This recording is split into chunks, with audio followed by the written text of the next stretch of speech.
What do you, all of you, I mean, anybody can pitch in. One thing that we as women can do to empower other women, maybe in our own vicinities or wherever we are. What can we do as women to empower other women financially? I think it's pretty simple. Okay, so if we just decide that, okay, out of that 1 hour conversation which we have with the friends, we just ask the first 5 minutes or the last five partings buys when we do, just ask about the finance part of it, talk of it, just share that, okay, I invested in this and it didn't go well, or I want to invest in this. What is your take on it?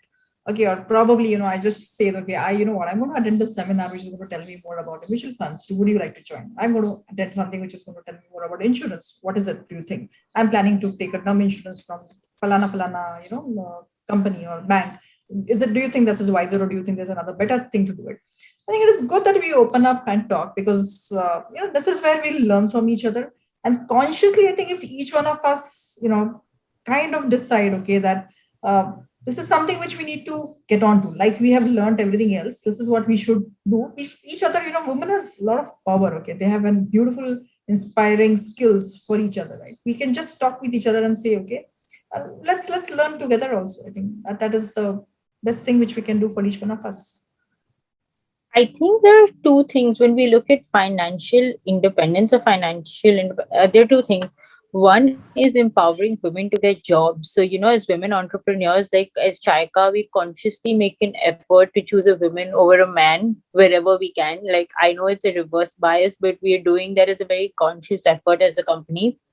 That is the first part. So the second part is once they get jobs and they're getting that salary back. So whether you're an entrepreneur or you're a professional, and once you're taking the money back, a lot of women don't know what to do with the money. So that's where what Vinita said, that we have conversations, we can help other women. So I'm someone who enjoys investing, so even my house help, like it depends on everyone's risk appetite. So with my house help, I would never say invest into equity because I don't think she can take that kind of risk.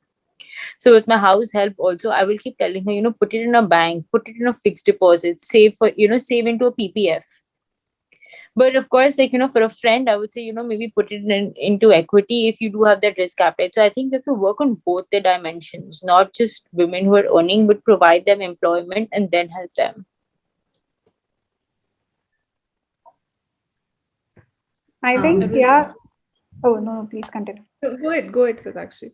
Okay, so I think what Brinda and Devanshi have covered it pretty well only. I think, and I'm not so sure how comfortable a lot of women would be with this conversation. It's not as easy as just starting the discussion, but yeah, over time, and like Brinda was mentioning that they have been making consistent efforts at persistent. I think that's a very good thing to do, because as you keep continuing, like so one of our clients, so and these guys are another one, so they are into this mutual funds and investments and all of.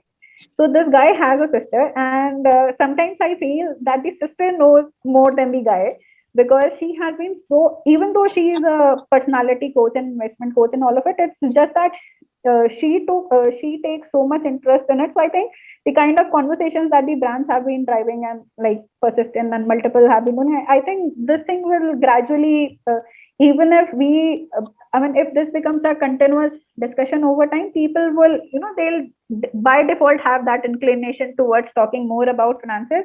We may start small with RDs and FDs only. I think even that bit requires a lot of work to be done, because a lot of women don't even know about those aspects as well. It's just that something they hear on and off from their spouses or friends or parents. So I think, yeah, so gradually this discussion is going to go a long way. And I think that's how people will get to know. But yeah, for the maids and everything, I think that's a commendable thing. So like we have a sister concern that's an NGO, and we actually work with quite a lot of female women, these laborers and all, and we told them about the multiple government policies that are there. And you'd be actually surprised that well-educated people like us aren't as conscious about saving the money or growing it. The kind of passion you could see at this bottom of the pyramid kind of a population. I mean, these females there, they literally take things in charge, and you tell them that a simple RD can help you save so much, or there is so and so government scheme. you can save in, I mean, they'll be so quick to act on it.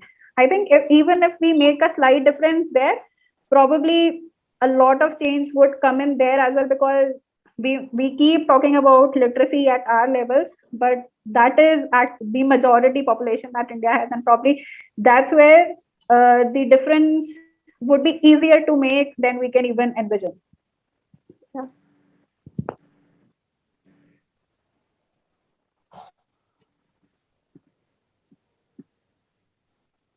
Arundhati, anything from your end? I think they've said it all, although I was still smiling, thinking how Brinda's conversations would play out with people where you're partying and you're having a chat about. But I mean, it's interesting because women are also by nature slightly competitive. So, suddenly someone spoke to you about something you didn't know. I mean, just for the fear of appearing stupid, you would perhaps next time be informed. And I think it's an idea, to kind of get people reading, thinking. If not anything, they will ask their husbands in the evening, "Arey, wo Brinda was talking about this. I didn't understand what she was saying. Can you explain it to me?" In my mind, anything that sparks an idea or a conversation is fruitful, and is a great starting point. Great, great. Okay, so we will, I think this was a wonderful discussion, and lots of good points have come out of this discussion, and lots of, I think, food for thought has come out from this discussion. So,